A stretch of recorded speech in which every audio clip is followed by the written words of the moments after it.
ಕಾಂಗ್ರೆಸ್ ಸರ್ಕಾರಕ್ಕೆ ಹಿಂದೂ ಮುಖಂಡರೇ ಟಾರ್ಗೆಟ್ ಹೇಗೆ ಅಂತ ಹಿಂದೂ ವಾಗ್ಮಿ ಚಕ್ರವರ್ತಿ ಸೂಲಿಬೇಲೆ ಗಡೀಪಾರಿಗೂ ಪ್ಲಾನ್ ಮಾಡಿಕೊಂಡಿದೆಯಾ ರಾಜ್ಯ ಸರ್ಕಾರ? ಚಕ್ರವರ್ತಿ ಸೂಲಿಬೇಲೆ ಮೇಲೆ ಇರುವ ಕೇಸ್ಗಳೆಷ್ಟು?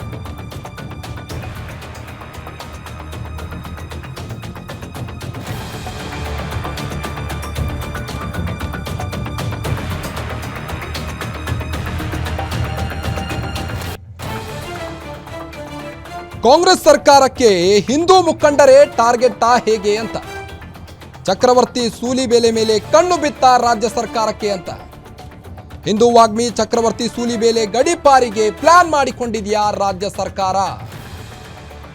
ಚಕ್ರವರ್ತಿ ಸೂಲಿಬೇಲೆ ಮೇಲೆ ಇರುವ ಕೇಸ್ಗಳೆಷ್ಟು ಹಾಗಾದ್ರೆ? ಸೂಲಿಬೇಲೆ ವಾಯ್ಸ್ ಸೈಲೆಂಟ್ ಮಾಡೋಕೆ ಸರ್ಕಾರದ ಸ್ಕೆಚ್ ಇದು. ಹಿಂದೂ ವಾಗ್ಮಿ ಚಕ್ರವರ್ತಿ ಸೂಲಿಬೇಲೆ ಬಾಯಿ ಮುಚ್ಚಿಸೋಕೆ ನಿಂತಿದೆಯಾ ರಾಜ್ಯ ಸರ್ಕಾರ ಅಂತ? ಸಿದ್ದರಾಮಯ್ಯ ಸರ್ಕಾರದ ಬಗ್ಗೆ ಸೂಲಿಬೇಲೆ ಹೇಳಿದ್ದೇನು ಹಾಗಾದ್ರೆ? ಸೂಲಿಬೇಲೆ ಗಡೀಪಾರಿಗೆ ಪ್ರಿಪರೇಷನ್ ನಡೆಸ್ತಿದೆಯಾ ಪೊಲೀಸ್ ಇಲಾಖೆ? ಇನ್ನು ಗ್ಯಾರಂಟಿ ನ್ಯೂಸ್ ನಲ್ಲಿ ಸೂಲಿಬೇಲೆ ಎಕ್ಸ್ಕ್ಲೂಸಿವ್ ಆಗಿ ಮಾತನಾಡಿದ್ದಾರೆ. ಇನ್ನು ಗ್ಯಾರಂಟಿ ನ್ಯೂಸ್ ಚಕ್ರವರ್ತಿ ಸೂಲಿಬೇಲೆ ಸ್ಫೋಟಕ ಹೇಳಿಕೆಯನ್ನು ನೀಡಿದ್ದಾರೆ. ಗ್ಯಾರಂಟಿ ನ್ಯೂಸ್ ನಲ್ಲಿ ನನ್ನ ಮೇಲೆ ಯಾವುದೇ ಕೇಸ್ ಇರಲಿಲ್ಲ, ಈ ಸರ್ಕಾರಕ್ಕೆ ನನ್ನ ಕಂಡ್ರೆ ಆಗೋದೇ ಇಲ್ಲ ಅನ್ನೋ ನಿಟ್ಟಿನಲ್ಲಿ ಮಾತನಾಡಿದ್ದಾರೆ. ಸಿದ್ದರಾಮಯ್ಯ ಸರ್ಕಾರವೇ 5 ಕೇಸ್ ಹಾಕಿದೆ ನನ್ನ ಮೇಲೆ. ಕಾಂಗ್ರೆಸ್ ಸರ್ಕಾರಕ್ಕೆ ಹಿಂದೂ ಮುಖಂಡರೇ ಟಾರ್ಗೆಟ್ ಆಗಿ ಬಿಟ್ಟಿದ್ದಾರೆ. ಶರಣ್ ಪಂಪ್ವೆಲ್ ಸೇರಿದಂತೆ ಹಲವರನ್ನ ಗಡೀಪಾರು ಮಾಡಿದ್ದಾರೆ.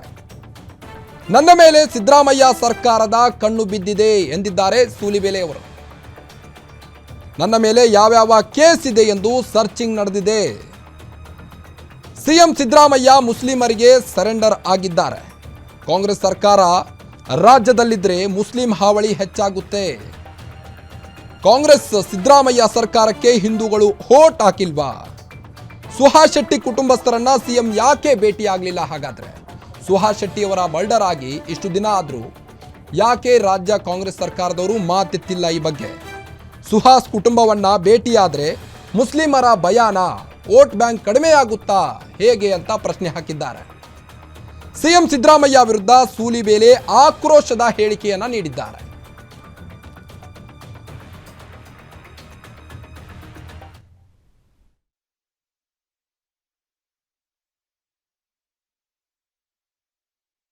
ಹಿಂದುತ್ವ ವಿಚಾರದಲ್ಲಿ ಎಲ್ಲ ಕಾರ್ಯಕ್ರಮಗಳಲ್ಲೂ ಕಾಣಿಸ್ಕೊಳ್ಳುವಂಥ ವ್ಯಕ್ತಿ. ಆದರೆ ಇದೇ ವಿಚಾರವಾಗಿ ಈಗ ಪೊಲೀಸ್ ಇಲಾಖೆ ಹೊಸ ಪ್ರಕರಣಗಳಿಗೆ ಒಂದು ಚಾಲನೆ ನೀಡಿರುವಂಥದ್ದು.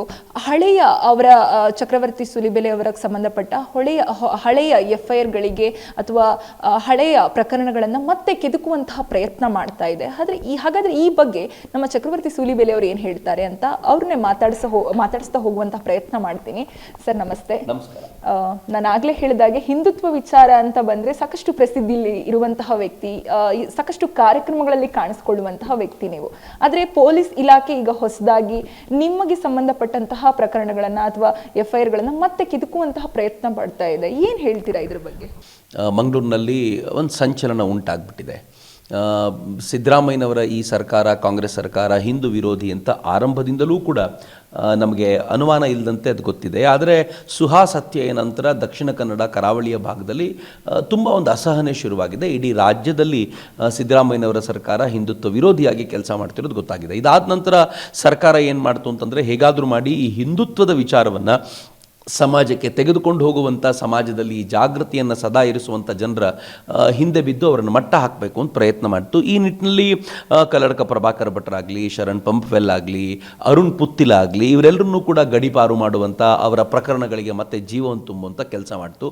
ಆಗೆಲ್ಲ ಅವರಿಗೆ ಆಶ್ಚರ್ಯ ಆಗಿರುವಂಥ ಸಂಗತಿ ಏನು ಅಂದರೆ, ಚಕ್ರವರ್ತಿ ಸೂಲಿಬೇಲೆ ಅವರನ್ನು ಮಾತ್ರ ಯಾಕೆ ಗಡೀಪಾರು ಮಾಡಲಿಲ್ಲ ಅಂತ ಅನೇಕ ಮುಸಲ್ಮಾನ್ ಮುಖಂಡರು ಕೇಳಿದಾಗ, ನನ್ನ ಮೇಲೆ ಗುರುತರವಾದ ಆರೋಪ ಏನೂ ಇಲ್ಲವೇ ಇಲ್ಲ, ನಾನು ಹಿಂದುತ್ವವಾದಿ ಅಂತ ಅವ್ರು ಹೇಳುವಾಗಲೂ ಕೂಡ ನಾನು ತಥ್ಯಾಧಾರಿತ ಸಂಗತಿಗಳನ್ನು ಸಮಾಜದ ಮುಂದೆ ಇಡ್ತೀನಿ.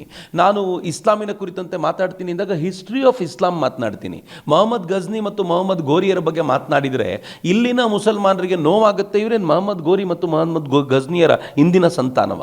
ಇಲ್ಲಿನ ಮುಸಲ್ಮಾನರು ಕೂಡ ಭಾರತೀಯರು ಎನ್ನುವುದನ್ನು ಅರ್ಥ ಮಾಡಿಕೊಂಡಂಥ ಮುಸಲ್ಮಾನರು ಅದನ್ನು ವಿರೋಧಿಸ್ಲಿಕ್ಕೆ ಹೋಗೋದಿಲ್ಲ, ಅದು ಸಹಜ ಅಂತ ಭಾವಿಸ್ತಾರೆ. ಆದರೆ ಕಾಂಗ್ರೆಸ್ಸಿಗೊಂದು ಕಿರಿಕಿರಿ ಇದೆ. ಹೇಗೆ ಚಕ್ರವರ್ತಿ ಸೂಲಿಬೇಲೆ ಅವ್ರನ್ನ ಮಟ್ಟ ಹಾಕೋದು, ಅವ್ರ ವಾಯ್ಸನ್ನು ಸೈಲೆನ್ಸ್ ಮಾಡೋದು, ಎನ್ನುವಂಥ ಒಂದು ದೊಡ್ಡ ಪ್ರಯತ್ನದಲ್ಲಿದ್ದು ಅದಕ್ಕೋಸ್ಕರ ಅಲ್ಪಸಂಖ್ಯಾತ ಆಯೋಗದ ನಿರ್ದೇಶನದ ಮೇರೆಗೆ ನನ್ನ ಮೇಲಿರುವಂಥ ಎಲ್ಲ ಪ್ರಕರಣಗಳನ್ನು 2022ರಿಂದ 2025 ಮೊನ್ನೆ ಜೂನ್ವರೆಗಿನ ಎಲ್ಲ ಪ್ರಕರಣಗಳನ್ನು ಕೆದಕಲಿಕ್ಕೆ ಅಂತ ಕೂತಿದ್ದಾರೆ. ಇಂಟ್ರೆಸ್ಟಿಂಗ್ಲಿ ನೀವು ಕೇಳಿದ್ದಕ್ಕೋಸ್ಕರ ಹೇಳ್ತಿದ್ದೀನಿ, ನನ್ನ ಮೇಲೆ ಪ್ರಕರಣ 2022ರಿಂದ ಯಾವುದೂ ಅಲ್ಲ. ಈ ಸಿದ್ದರಾಮಯ್ಯನವರ ಗೌರ್ಮೆಂಟ್, ಈ ಕಾಂಗ್ರೆಸ್ ಗೌರ್ಮೆಂಟ್ ಬಂದಾಗಲಿಂದಲೇ ನನ್ನ ಮೇಲೆ ಪ್ರಕರಣಗಳು ದಾಖಲಾಗಿರೋದು. ಹಿಂದೆ ಒಂದು ಪ್ರಕರಣ ಅದು ಭಾಜಪದ ಗೌರ್ಮೆಂಟ್ನಲ್ಲಿತ್ತು. ಆ ಪ್ರಕರಣ ಏನಿತ್ತು ಅಂತಂದರೆ, ಸಂಘಟನೆಯವರು, ಯಾವುದೋ ಒಂದು ಸಂಘಟನೆಯವರು ನನ್ನನ್ನು ಕಾರ್ಯಕ್ರಮಕ್ಕೆ ಕರೆದಿದ್ರು. ಆ ಸಂಘಟನೆಯವರು ಪರ್ಮಿಷನ್ ತೆಗೆದುಕೊಂಡಿರಲಿಲ್ಲ ಅನ್ನೋ ಕಾರಣಕ್ಕೋಸ್ಕರ ನಾನು ಮತ್ತು ಉಳಿದವ್ರ ಮೇಲೆ ಎಲ್ಲರ ಮೇಲೂ ಹಾಕಿದ್ರು. ಸಂಘಟನೆ ಪ್ರಾಬ್ಲಮ್ ಅದು. ನನ್ನ ಮಾತಿಗೋಸ್ಕರ, ಭಾಷಣಕ್ಕೋಸ್ಕರ ಹಾಕಿದ್ದೆಲ್ಲ ಸಂಘಟನೆಯ ಪ್ರಾಬ್ಲಮ್. ಅದಾದ ನಂತರ ಪ್ರತಿಯೊಂದು ಕೇಸ್ ಇವತ್ತೇನಿದೆಯೋ ಅದನ್ನು ಸಿದ್ದರಾಮಯ್ಯನವರ ಸರ್ಕಾರವೇ ಹಾಕಿರೋದು. ಅವರು ಹಾಕಿರುವಂಥ ಈ 1 ವರ್ಷದ ಈ ಕೇಸುಗಳನ್ನು ಅವರು ತೆಗಿಲಿಕ್ಕೆ ಪ್ರಯತ್ನ ಪಡ್ತಿದ್ದಾರೆ. ಅಷ್ಟೆಲ್ಲ ಪ್ರಯತ್ನ ಪಡೋ ಬದಲು ನನ್ನನ್ನೇ ಕೇಳಿದರೆ 5 ಕೇಸುಗಳ ಡೀಟೇಲ್ ನಾನೇ ಕೊಡ್ತಿದ್ದೆ. ಹಿಂದುತ್ವದ ಪರವಾಗಿ ನೀವು ಮಾತಾಡಿದ್ದಕ್ಕೆ ಅಥವಾ ಇರುವ ಇತಿಹಾಸವನ್ನ ಎತ್ತಿ ಹಿಡಿದ ಕಾರಣಕ್ಕೇನೆ ಎಲ್ಲೋ ಒಂದು ಕಡೆ ಕೋಮುವಾದಿ ಅನ್ನುವಂತಹ ಅಪವಾದ ಅಥವಾ ಪಟ್ಟ ಕಟ್ಟುವಂತಹ ಪ್ರಯತ್ನ ಮಾಡ್ತಿದ್ದಾರೆ ಅಂತ ಅನ್ಸುತ್ತಾ? ಮಾಡ್ತಿರೋದಲ್ಲ, ಸಿದ್ದರಾಮಯ್ಯನವರು ಕಟ್ಟಿ ಆಗಿದೆ. ಸಿದ್ದರಾಮಯ್ಯನವರು ಪ್ರಾಬಬ್ಲಿ ಮೊದಲನೇ ಬಾರಿಗೆ CM ಆದಾಗಲೇ ನನ್ನನ್ನು ವಿಧಾನಸೌಧದ ಬಳಿ ಒಂದು ಕಾರ್ಯಕ್ರಮಕ್ಕೆ ಕರೆಯಲಾಗಿತ್ತು. ಆ ಕಾರ್ಯಕ್ರಮಕ್ಕೆ ನಾನು ಹೋಗಿದ್ದಾಗ ಸಿದ್ದರಾಮಯ್ಯನವರು ಆ ಕಾರ್ಯಕ್ರಮದ ಉದ್ದಕ್ಕೂ ಭಾಷಣ ಕೇಳಿ ಆಮೇಲೆ ಬಂದು ಪ್ರೆಸ್ ಮೀಟ್ನಲ್ಲಿ ಚಕ್ರವರ್ತಿ ಒಬ್ಬ ಕೋಮುವಾದಿ ಅಂತ ಹೇಳಿದರು. ಅವತ್ತಿನವರೆಗೂ ನನಗೆ ಕೋಮುವಾದಿ ಅನ್ನುವಂಥ ಹಣಪಟ್ಟಿ ಇರಲಿಲ್ಲ. ಇವತ್ತೇನಾದರೂ ಅದಿದೆ ಅಂತಂದರೆ ಸಿದ್ದರಾಮಯ್ಯನವ್ರ ಕೊಡುಗೆ. ನಾನು ಥ್ಯಾಂಕ್ಸ್ ಹೇಳಲಿಕ್ಕೆ ಇಚ್ಛೆ ಪಡ್ತೀನಿ. ನೀವು ಕೋಮುವಾದಿ ಅಂತ ಹೇಳಿದ್ದನ್ನು ನಾನು ಅವಮಾನಕರವಾಗಿ ತೆಗೆದುಕೊಳ್ಳಿಲ್ಲ. ನನ್ನ ಎದೆ ಮೇಲೆ ಒಂದು ಗೌರವದ ಚಿಹ್ನೆಯಾಗಿ ಅದನ್ನು ಹಾಕ್ಕೊಂಡಿದ್ದೀನಿ. ನಾನು ಹಿಂದುತ್ವವನ್ನು ಮಾತಾಡೋದು ಕೋಮುವಾದ ಅನ್ನೋದಾದರೆ I am very proud to be a Hindu. ನಾನು ಭಾರತವನ್ನು ಗೌರವಿಸೋದು ಕೋಮುವಾದ ಅನ್ನೋದಾದರೆ ನಾನು ನಿಜವಾಗಿಯೂ ಹೆಮ್ಮೆಯ ಕೋಮುವಾದಿ ಅಂತ ಸಿದ್ದರಾಮಯ್ಯನವರು ಕೊಟ್ಟ ಗೌರವವನ್ನು ಅವ್ರ ಮುಂದೆ ಹೇಳ್ಕೊಳ್ಳಿಕ್ಕೆ ಇಚ್ಛೆ ಪಡ್ತೀನಿ. ಬಟ್ ಇವತ್ತು ಅವರು ಮಾಡಲಿಕ್ಕೆ ಪ್ರಯತ್ನ ಪಡ್ತಿರೋದು ಏನು ಅಂತಂದರೆ, ಯಾರ್ಯಾರು ಕಾಂಗ್ರೆಸ್ ಮಾಡ್ತಿರುವಂಥ ಅನಾಚರಣೆಗಳನ್ನು, ಫಾರ್ ಎಕ್ಸಾಂಪಲ್ ಕಾಂಗ್ರೆಸ್ ಬಂದ ನಂತರ ಈ ರಾಜ್ಯದಲ್ಲಿ ರೈತರ ಸಿಕ್ಕಾಪಟ್ಟೆ ಆತ್ಮಹತ್ಯೆಗಳಾದವು. ರೈತರ ಮೇಲೆ ಅವ್ಯಾಹತವಾಗಿರುವಂಥ ದಾಳಿ ಆಯಿತು. ಅದನ್ನು ಮುಚ್ಚಿಡೋ ಪ್ರಯತ್ನ ಮಾಡಿದರು. ಕಾಂಗ್ರೆಸ್ ಬಂದ ಮೇಲೆ ಹಿಂದೂ ಕಾರ್ಯಕರ್ತರು ಬದುಕೋದು ಕಷ್ಟ ಆಯಿತು. ಅನೇಕ ಕಾರ್ಯಕರ್ತರ ಹತ್ಯೆ ಆರಂಭದಲ್ಲೇ ಆಯಿತು. ಕಾಂಗ್ರೆಸ್ ಬಂದ ನಂತರ ಯಾರ್ಯಾರು PFIನವರು ಬೇರೆ ಬೇರೆ ಕಾರಣಗಳಿಗೆ ಜೈಲಿಗೆ ಹೋಗಿದ್ರು ಅವ್ರಿಗೆ ಬಿ ರಿಪೋರ್ಟ್ ಕೊಡುವಂಥ ಪ್ರಯತ್ನ ಆಯಿತು. ಕಾಂಗ್ರೆಸ್ ಬಂದ ನಂತರ ಇಲ್ಲಿನ ಗೃಹ ಸಚಿವರೇ ಒಂದು ಪತ್ರವನ್ನು ಜೈಲಿಗೆ ಬರೆದು ಅಮಾಯಕರೆಲ್ಲ ಒಳಗಿದ್ದಾರೆ ಮುಸ್ಲಿಮರು, ಅವರನ್ನು ಬಿಡಿ ಅಂತ ಕೇಳುವ ಪ್ರಯತ್ನಗಳಾಯಿತು. ಕಾಂಗ್ರೆಸ್ ಬಂದ ನಂತರ RCBಯ ಗೆಲುವಿನ ಸಂಭ್ರಮವನ್ನು ಆಚರಿಸೋದನ್ನು ಮ್ಯಾನೇಜ್ ಮಾಡಲಿಕ್ಕಾಗದೆ ಕೋಟ್ಯಂತರ ಜನರನ್ನು ಯೋಗಿ ಆದಿತ್ಯನಾಥರು ಮ್ಯಾನೇಜ್ ಮಾಡಿದರು ತಿಂಗಳಾನುಗಟ್ಟಲೆ. ಆದರೆ ಕೆಲವು ಲಕ್ಷ ಜನ, 1 ಲಕ್ಷದಷ್ಟು ಜನರನ್ನು ಮ್ಯಾನೇಜ್ ಮಾಡಲಿಕ್ಕಾಗದ ಕರ್ನಾಟಕ ಸರ್ಕಾರ 11 ಜನರ ಹತ್ಯೆಗೆ ಕಾರಣವಾಯಿತು. ಅದರಲ್ಲಿ ಒಬ್ಬ ತಂದೆಯ ನೋವು, ಇವೆಲ್ಲವೂ ಕೂಡ ಸಮಾಜಕ್ಕೆ ಸರಿಯಾದ ಸಂದರ್ಭದಲ್ಲಿ ಸೂಕ್ತವಾದ ರೀತಿಯಲ್ಲಿ ಮುಟ್ಟಿಸುವಂಥ ದನಿಗಳು ಯಾವುದಿದೆಯೋ ಅದನ್ನೆಲ್ಲ ಸೈಲೆಂಟ್ ಮಾಡಬೇಕು ಅಂತ ಅವರ ಪ್ರಯತ್ನ. ಆ ಪ್ರಯತ್ನದ ಹಿನ್ನೆಲೆಯಲ್ಲಿ ಅಲ್ಪಸಂಖ್ಯಾತ ಇಲಾಖೆಯವರು ವರದಿನ ಕೇಳಿ ನನ್ನ ಮೇಲಿರುವಂಥ ಕೇಸುಗಳನ್ನು ತೆಗೆಸೋ ಪ್ರಯತ್ನ ಮಾಡಿದ್ದಾರೆ. ಖಂಡಿತವಾಗಿಯೂ ತೆಗಿರಿ. ಆ ಕೇಸುಗಳ ಆಧಾರದಲ್ಲಿ ಏನು ಮಾಡಬೇಕು ಅಂತ ನೀವು ಅಂದ್ಕೊಂಡಿದ್ದೀರೋ ನೀವು ಮುಂದಕ್ಕೆ ಹೋಗಿ. ಯಾವತ್ತು ನೀವು ಹಿಂದೂ ಹೆದ್ದೆರೆಯನ್ನು ತಡೆಯುವಂಥ ಪ್ರಯತ್ನ ಮಾಡ್ತೀರೋ ಆಗೆಲ್ಲ ಆ ಹೆದ್ದೆರೆಯಿಂದ ಕರೆಂಟ್ ಜಾಸ್ತಿ ಪ್ರೊಡ್ಯೂಸ್ ಆಗುತ್ತೆ ಅಂತ ನನಗೂ ಗೊತ್ತಿದೆ, ನಿಮಗೂ ಗೊತ್ತಿದೆ. ನಿಮ್ಮ ಪ್ರಯತ್ನ ನೀವು ಮಾಡಿ, ಕರೆಂಟ್ ಎಷ್ಟು ಪ್ರೊಡ್ಯೂಸ್ ಆಗುತ್ತೆ ಅಂತ ನೀವು ನೋಡ್ತೀರಾ ಅಂತ ಜಾಗ ಅದು. ಅಲ್ಲಿ ಹಿಂದುತ್ವ ಸುಪ್ರಿಮಸಿಯನ್ನು ಅಲ್ಲಗಳಿಲಿಕ್ಕೆ ಸಾಧ್ಯವೇ ಇಲ್ಲ. ಕರಾವಳಿಯಲ್ಲಿ ಹೇಗೆ ಹಿಂದುತ್ವದ ಚಿಂತನೆಗಳು ಬೇರು ಬಿಟ್ಟಿವೆ ಅಂತಂದರೆ, ಅಲ್ಲಿ ಭಿನ್ನ ಭಿನ್ನ ಸ್ವರೂಪದಲ್ಲಿ ಹಿಂದುತ್ವದ ಕೆಲಸಗಳು ನಡೀತಾನೇ ಇರುತ್ತೆ. ಅದು ದೇವರ ಪೂಜೆ ಇರ್ಬೋದು, ಭೂತದ ಕೋಲ ಇರ್ಬೋದು, ದೈವಾರಾಧನೆ ಇರ್ಬೋದು, ಎಲ್ಲ ರೀತಿಯಲ್ಲೂ ಹಿಂದುತ್ವದ ಪ್ರಯತ್ನ ನಡೀತಿರುತ್ತೆ. ಎಲ್ಲೆಲ್ಲಿ ಹಿಂದುತ್ವ ತುಂಬ ವ್ಯಾಪಕವಾಗಿ ಈ ಥರದ ಚಟುವಟಿಕೆ ನಡೀತಿರುತ್ತೋ ಹಿಂದುತ್ವದ್ದು, ಅಲ್ಲಿ ಮುಸಲ್ಮಾನರು ತುಂಬ ಯಾವಾಗಲೂ ಕಿರಿಕಿರಿ ಮಾಡ್ತಿರ್ತಾರೆ. ಹೀಗಾಗಿ ಕರಾವಳಿಯಲ್ಲಿ ಇದು ಅನೂಚಾನವಾಗಿ ನಡ್ಕೊಂಡು ಬಂದಿರುವಂಥ ಪರಂಪರೆ. ಆದರೆ ಯಾವಾಗ ಕಾಂಗ್ರೆಸ್ ಗೌರ್ಮೆಂಟ್ ಬರುತ್ತೋ ಆಗೆಲ್ಲ ಮುಸಲ್ಮಾನರು ತುಂಬ ದೊಡ್ಡ ತಂಟೆಗೆ ಇಳಿತಾರೆ.